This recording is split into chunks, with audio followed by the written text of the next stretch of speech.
Sérgio Souza. Senhor presidente, senador Fernando Bezerra Coelho, caros colegas, senadores e deputados aqui presentes, na mesma linha do deputado Eros, eu tive a oportunidade de estar na primeira semana e não encontrei a todos, mas, por exemplo, o senador Jorge Viana, nos encontramos lá, o deputado Eros, participamos de eventos juntos no Parlamento Europeu, no Senado, também na Embaixada Brasileira, e alguns encontramos lá na COP, no Le Bourget. E, inclusive, a ministra Isabela, por algumas vezes e algumas reuniões em conjunto. O relatório, senhor presidente, ele é bastante extenso, e eu vou fazer uma síntese do relatório, mas desde já eu consulto a essa comissão e a Vossa Excelência se, na sequência, nós não podemos, através da Comissão de Mudanças Climáticas do Congresso Nacional, fazer a encadernação e a distribuição, não só para os membros dessa comissão, mas para todos os parlamentares, membros do Congresso Nacional, para que eles tomem o conhecimento do quão profícuo foram os trabalhos dessa comissão durante o ano legislativo de 2015 e da importância que é a atenção que devemos ter para as mudanças climáticas no nosso planeta e, claro, no nosso país. Congresso Nacional, Comissão Mista Permanente sobre Mudanças Climáticas, relatório de atividades de 2015. Presidente, senador Fernando Bezerra Coelho, vice-presidente, deputado Sarney Filho, relator, deputado Sérgio Souza.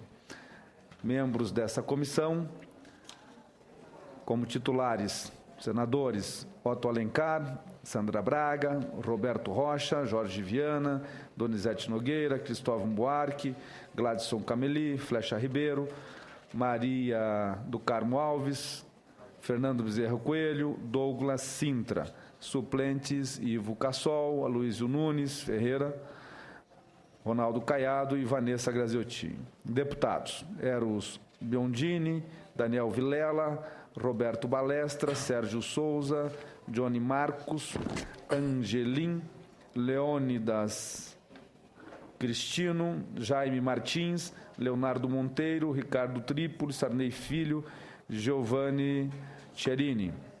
Suplentes deputados, Carlos Henrique Garguim, Luiz Carlos Busato, Valdir Colato, Júlio Lopes, Rômulo Gouveia, Alessandro Mulon, Átila Lins, Ivan Valente, João Paulo Papa, Antônio Carlos Mendes Tami, Janete Capiberibe e Daniel Coelho.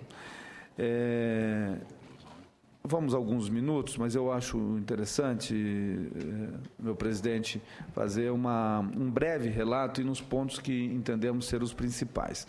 Primeiro que a legislação brasileira, o tema da mudança global do clima passou a fazer parte da agenda internacional desde a década de 1980, a partir do aumento da discussão por cientistas e formuladores de políticas sobre os riscos da mudança do clima induzida pelo homem.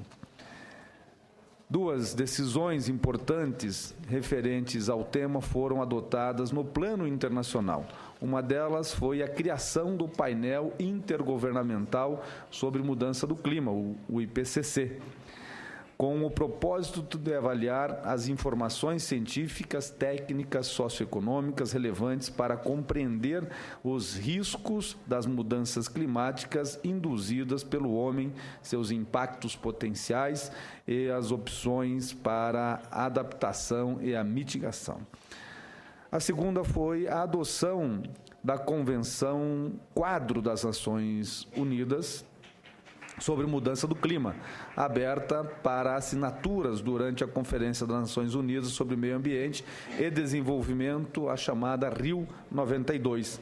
A convenção entrou em vigor em 21 de março de 94 e conta com a adesão de cerca de 180 países, além da Comunidade Europeia. No Brasil, foi ratificada por meio do Decreto 1 de 1994. O IPCC já apresentou 5 relatórios de avaliação.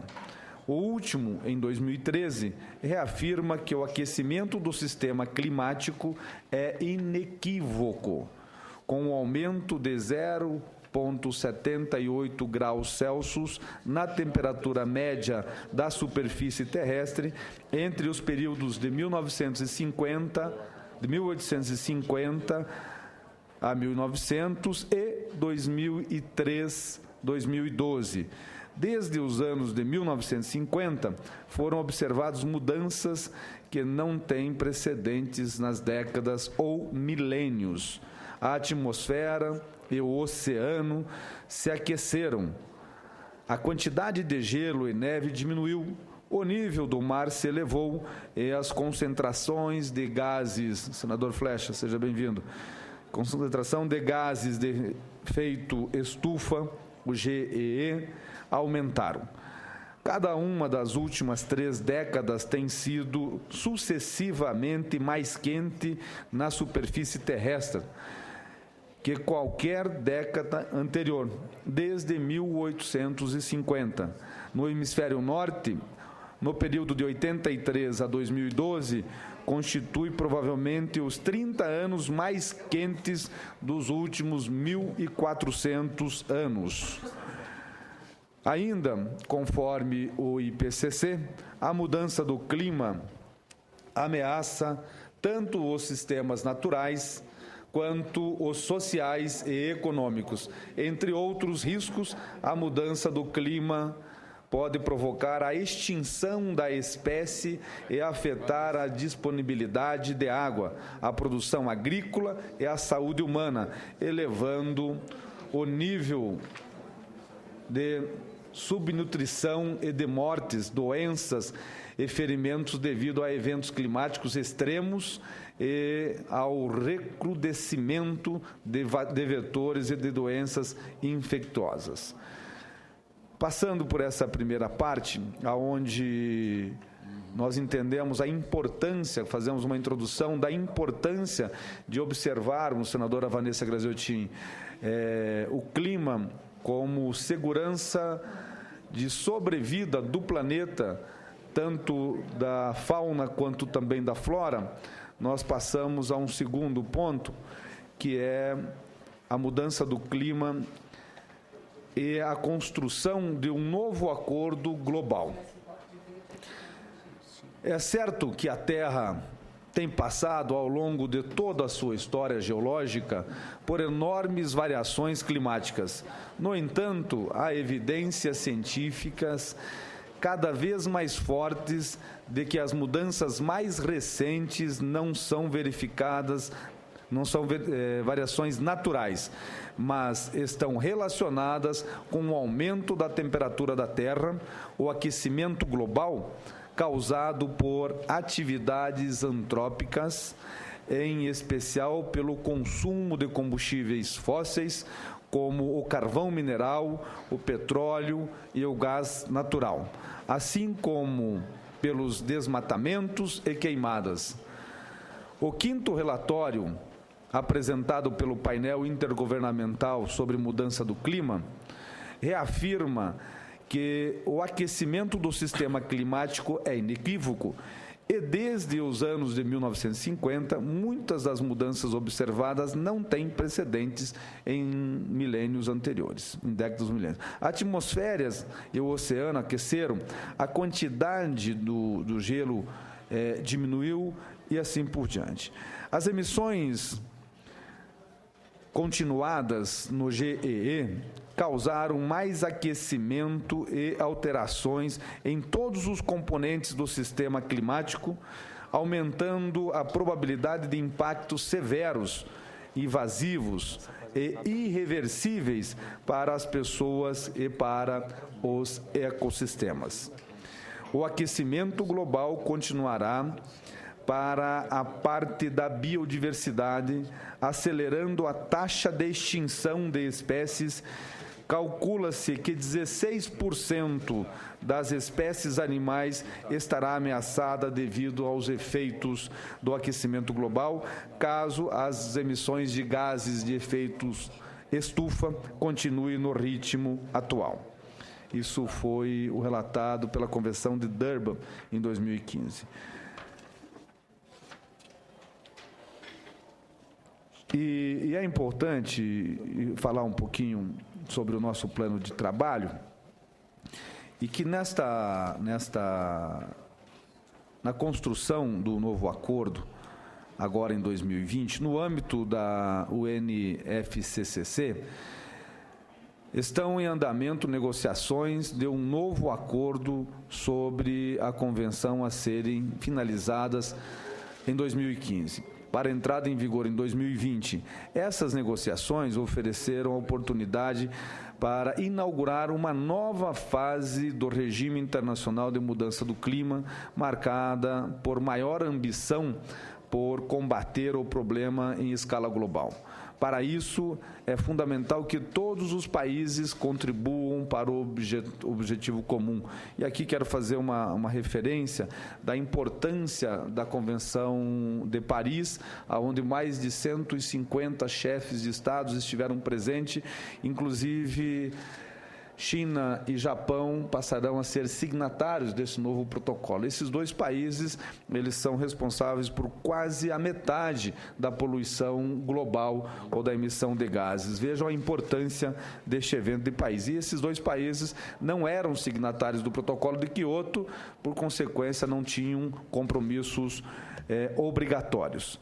O nosso plano de trabalho, senhor presidente, é importante destacar que desde 2007 o Congresso Nacional intensificou o acompanhamento e o debate das questões que se referem aos cenários das mudanças climáticas, divulgadas pelos relatórios dos painéis intergovernamentais de mudanças climáticas da Organização das Nações Unidas. Inicialmente foi instituída a Comissão Especial sobre Mudanças do Clima e depois a Comissão Permanente do Congresso Nacional. Só tem duas comissões permanentes do Congresso Nacional, a do Orçamento e esta comissão. Veja o tamanho da importância que o Brasil tem dado e o Parlamento brasileiro tem dado à questão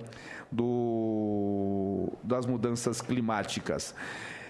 Nós durante o ano, fizemos inúmeras audiências públicas, como, por exemplo, diagnóstico da crise hídrica no Brasil, falamos sobre a COP21 e quais seriam as possibilidades de negociações em torno de um novo acordo climático, a estrutura institucional para a gestão dos recursos hídricos.